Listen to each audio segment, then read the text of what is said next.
महत्त्वाचं आहे. आपले विचार सर्वांना कळावेत. आपलं मत स सर्वांपर्यंत पोहोचावं. आपले विचार प्रभावीपणे, मत प्रभावीपणे सगळ्यांना मांडता यावं. ही एक महत्त्वाची गोष्ट आहे. काही लोकं ते बोलून सर्वांपर्यंत पोहोचवतात. काही लिहून पोहोचवतात. काही कवितेच्या माध्यमातून पोहोचवतात. काही सोशल मीडिया, व्हिडिओ, YouTube अशा विविध माध्यमातून आपले विचार मांडत असतात. खरं तर विचार मांडणं खूप गरजेचं आहे. तुम्ही कोणत्याही विषयावर जेव्हा आपलं मत व्यक्त करता, त्यासाठी तुम्हाला पहिले 3 गोष्ट लक्षात घेणं गरजेचं असतं. पहिली गोष्ट, ती गोष्ट आपल्याला किती कळलेली आहे. दुसरी गोष्ट म्हणजे त्या गोष्टीबाबत आपण सर्व परीने अभ्यास, त्या गोष्टीची माहिती करून घेतली आहे का? त्या गोष्टीबद्दल आपलं ज्ञान, आपल्याला असलेली माहिती परिपूर्ण आहे का? आणि तरच आपण आपलं मत बनवू शकतो आणि ते मत मांडू शकतो. आणि जर आपण आपलं मत मांडत नसेल किंवा आपले विचार एक्सप्रेस करत नसेल, तर ह्याचा अर्थ आपण पहिल्या 2 स्टेपमध्ये मागे पडत आहे. पहिली स्टेप म्हणजे आपण ती गोष्ट समजून घेत नाही आणि त्या गोष्टीबद्दलचं नॉलेज घेत नाही. जर तुम्ही मत मांडायला सुरुवात केली किंवा मत मांडायला सुरुवात करत असाल, तर ह्या 2 गोष्टी आपसुकच होतील. म्हणून सांगायचं एक गोष्ट आहे, आज सोशल मीडियाचा जमाना आहे. YouTubeवर बरेच जण व्हिडिओ बनवत असतील.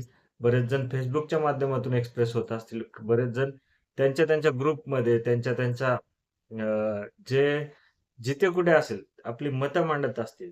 त्या मत मांडण्याचा फायदा असा होतो, की प्रत्येक वेळेस त्या गोष्टी समजून घेऊन त्या गोष्टी इतरांनाही पटतील अशा भाषेत सांगायला लाग लागणं आणि त्यासाठी मेहनत घेणं ह्या ह्या गोष्टी आपोआप चालू होतात. म्हणून मत मांडणं ही सगळ्यात महत्त्वाची प्रोसेस आहे.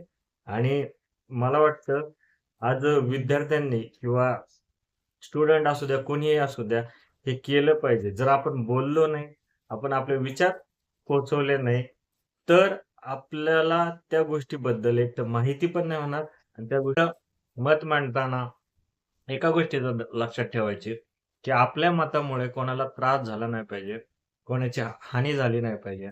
आपलं मत हे इतरांच्या फायद्यासाठी, त्यांच्या प्रगतीसाठी, त्यांच्या माहितीसाठी, नॉलेजसाठी, सगळ्या गोष्टीसाठी कामाला यावं आणि त्यातून इतरांना काहीतरी उपयोग व्हावा, ह्यासाठी आपलं मत असावं. म्हणून मत मांडणे ही खूप महत्त्वाची गोष्ट आहे. आपले विचार प्रकट करणे, इतरांच्या मताचा विचार करणं, दुसऱ्यांच्या विचाराचा आदर ठेवणं, सगळ्यांचे विचार समजून घेणं आणि त्या सर्व विचारामधून पुढचे निर्णय घेणं किंवा चर्चा करणं हे आपसूक येतच. म्हणून विचार मांडा, दुसऱ्याचे विचार समजून घ्या आणि इतरांच्या विचारांचा आदर करा. विचाराची देवाण-घेवाण ही आपल्या एका समाजाची खूप मोठी गरज आहे. त्याच्यामुळे एज्युकेशन आपल्याला हेच शिकवते, की तुम्ही तुमचे विचार करण्याची क्षमता डेव्हलप करा.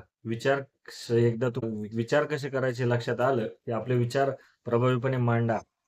दुसऱ्याच्या आलेल्या विचाराचा आदर करा आणि सगळ्या वैचारिक मांडणीतूनच मग आपल्याला काहीतरी चांगलं घडता येईल. म्हणूनच सर्वांनी स्पष्टपणे सगळं मत मांडायला शिकलं पाहिजे. म्हणून सगळ्यांच्या मधून त्यांनी हा एक संदेश घ्यावा, की जर तुम्ही नॉलेज घेतलं, त्या नॉलेजमधून आपल्याला काय बोलायचं ठरवलं, प्रत्येक गोष्टीच्या बाबतीत विचार व्यक्त करण्याची सवय लावून घेतली, तर उद्या तुम्हाला ज्यावेळेस तुम्ही समाजात जाताल, तर कुठल्याही कामाच्या क्षेत्रात जाताल, त्या ठिकाणी तुम्हाला ह्या सगळ्या गोष्टी खूप महत्त्वाच्या ठरतात.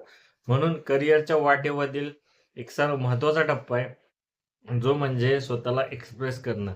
एक्सप्रेस केल्यानंतर तुम्हाला तो प्रगतीचा मार्गही ठरेल आणि तुम्हाला कनेक्ट व्हायला, इतरांशी जुळवून घ्यायला, कामात पुढे जायला ह्या सगळ्या गोष्टी खूप महत्त्वाच्या ठरतील.